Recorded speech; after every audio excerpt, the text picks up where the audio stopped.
بسم الله الرحمن الرحيم إنا أرسلنا نوحا إلى قومه أن أنذر قومك من قبل أن يأتيهم عذاب أليم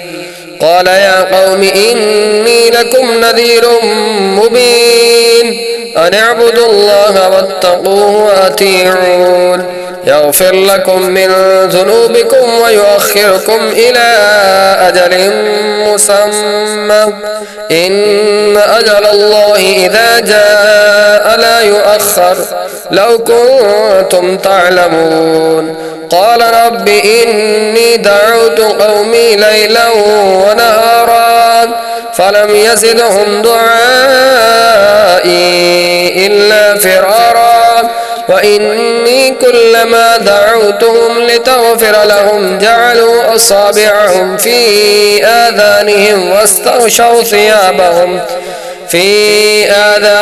واستغشوا ثيابهم وأصروا واستكبروا استكبارا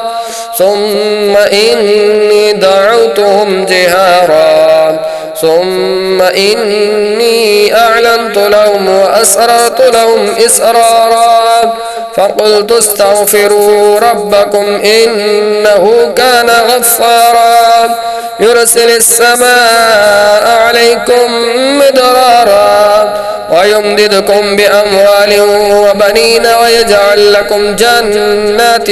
ويجعل لكم أنهارا ما لكم لا ترجون لله وقارا وقد خلقكم أطوارا ألم تروا كيف خلق الله 7 سماوات طباقا وجعل القمر فيهن نورا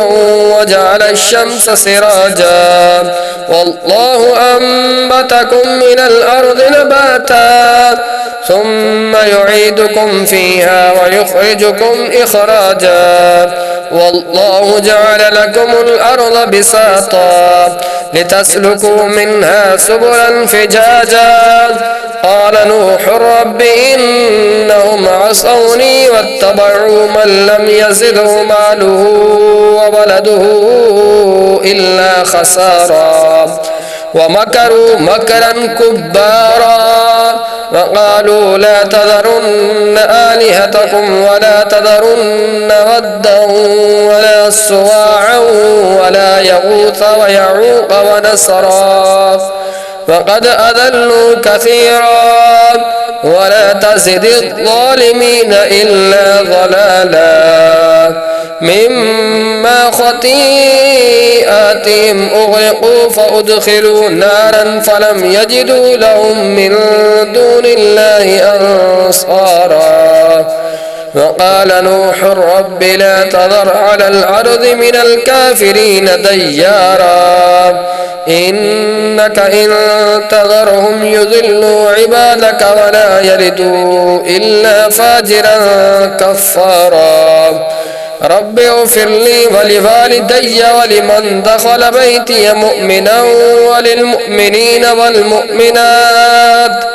ولا تزد الظالمين إلا تبارا صدق الله العظيم.